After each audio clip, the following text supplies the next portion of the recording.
touch on something about education. We are where we are because number one of our media is very toxic. You have seen how they tried to suppress the numbers of the people in Kware, in Mukuru kwa Jenga. They were lying blatantly. Linus Kaikai, shame on you if you're listening. You're full of shit, you journalists. Journalists should not be allowed anywhere where we are doing our protests or doing our activities.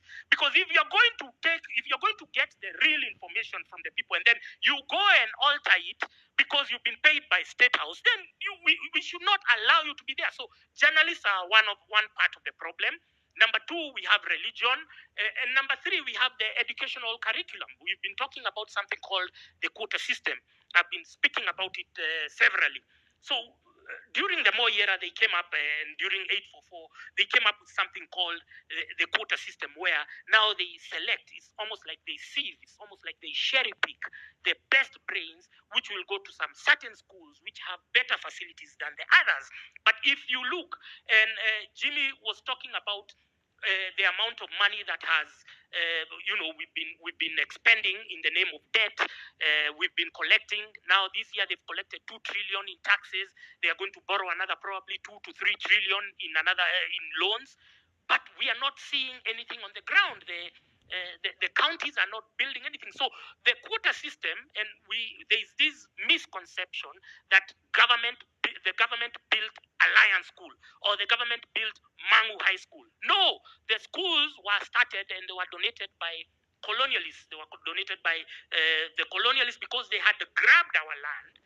Now they wanted to make some concessions to hoodwink the people who are stupid by then, to be hoodwinked with a church. It was always the Holy Trinity. So there was always a church, a school, and a hospital. So they hoodwink you with that. They give you that trilogy. And so the land was what was donated, and then they mostly donated it to the church. But the parents who took their children there were always charged a development fee, and that development fee was in every fee structure.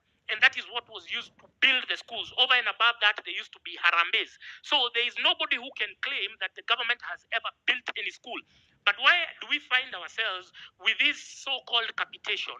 And again, I repeat that you idiots who are saying that Matiang'i should be president, you need to understand that they allocated hundreds of billions of shillings over 10 years to go to capitation, money that should have gone to build schools instead, so that instead of converting social amenities like halls into or dining rooms or whatever, instead of converting them into boarding facilities, then we would have expanded the educational facilities and educational access. I give you another example. There's this saying that the closest school is the best school. So instead of having a boarding school where I saw there's a lady called Karibi who sings, and her son got an accident when he was leaving Chavakali coming back to Nairobi. Why are we subjecting students to these long journeys to go to school? What we should be doing, the closest school is the best school. Like now Nairobi, all the schools were amazing if you look at Upper Hill and whatever, but because subsequent boards, subsequent management, subsequent counties neglected them. So the schools have reduced and fallen in stature and in their quality of education they provide, but they were high-end schools if you look at them today. But even Kibera Olympic, it used to lead in the KCPE results. So what we need is not now to come up with more entry barriers under the guise of quota system and whatnot. Every county, every CDF, every constituency receives no less than 110 million per year. The cost of building a school is 10 million. Why are we all cramming? We are chasing all of us to go to Mangu, to go to Alliance, to go to where, while we should be concentrating on the amount of money that is stolen in the grassroots. You understand? It's the same thing with hospitals. The cost of building a referral hospital, KU, which was the last one, was 10 billion Kenya shillings. Why is everyone rushing to Nairobi to KNH, while these governors are just blowing a lot of money? We already have the numbers. Thankfully, because of the likes of Jimmy Wanjigi, we've been able, I knew there was corruption. Trust me, 2 years ago, I knew there was corruption. I knew they used to steal money. I just never put it into context, the level at which the theft is perpetrated by the political class until I saw the actual numbers. So this is real. We are speaking about people who are repatriating our money, stashing it into foreign accounts.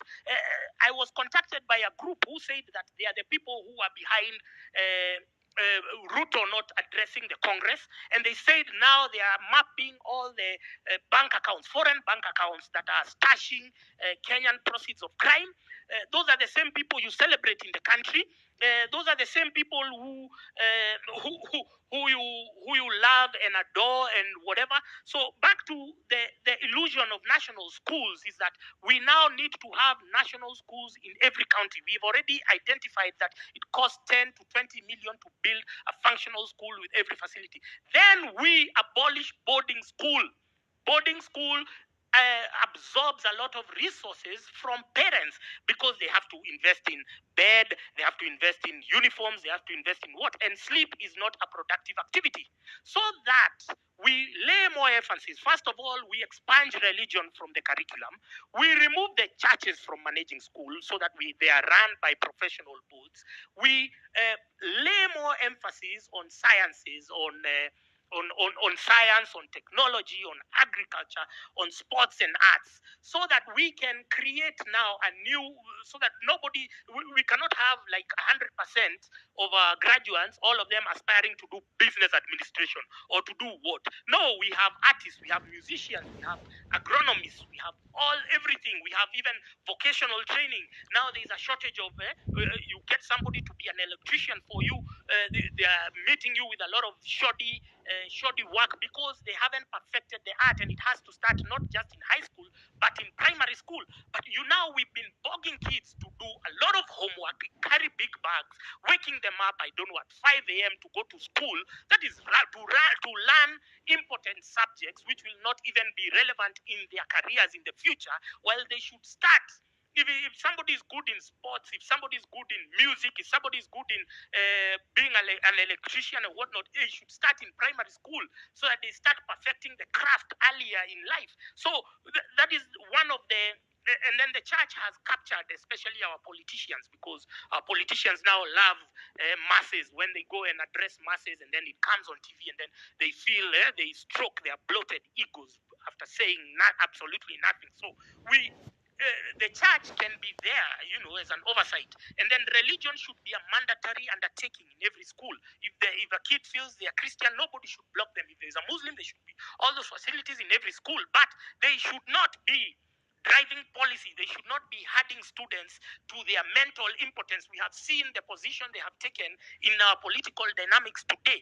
We don't trust them. We no longer listen to them because they have shown us that given an opportunity, they will be always inclined to identifying and gravitating towards thugs and thieves like William Ruto and Rigathi Gachagua and whatnot. So we remove them from the educational establishment and let's start investing in our youth so that America, how much longer? 1 minute. 1 minute. Okay. So we expunge religion from the curriculum because this CBC was an imposition of Fred Matiang'i and Uhuru and God knows who else. We don't know whether there was public participation, but even if there was, we have come to understand that public participation in Kenya is a formality. It's just done, for the cameras. But now let's be intentional. And even as we are talking about overhauling the political and economic structure, let every sector contribute in a way. You already know the challenges that affect you in whether it's in industry, whether it's in agriculture, so that we have one harmonized document to overhaul our economic blueprint, so that we build a new one, we anchor it to the constitution, so that in future, one president cannot wake up and say, oh, because I hate Jimmy Wanjigi, I used to love him, he's my friend, let me go rock up to his house and raid him when his family is there. We don't want to see such scenes again, and they will only be a figment of our imagination. They will only be a distant past if our reforms are intentional, if they are deliberate, and if they are forthright, and if we are all committed to the same particular process. Thank you very much, Amerix, for having me.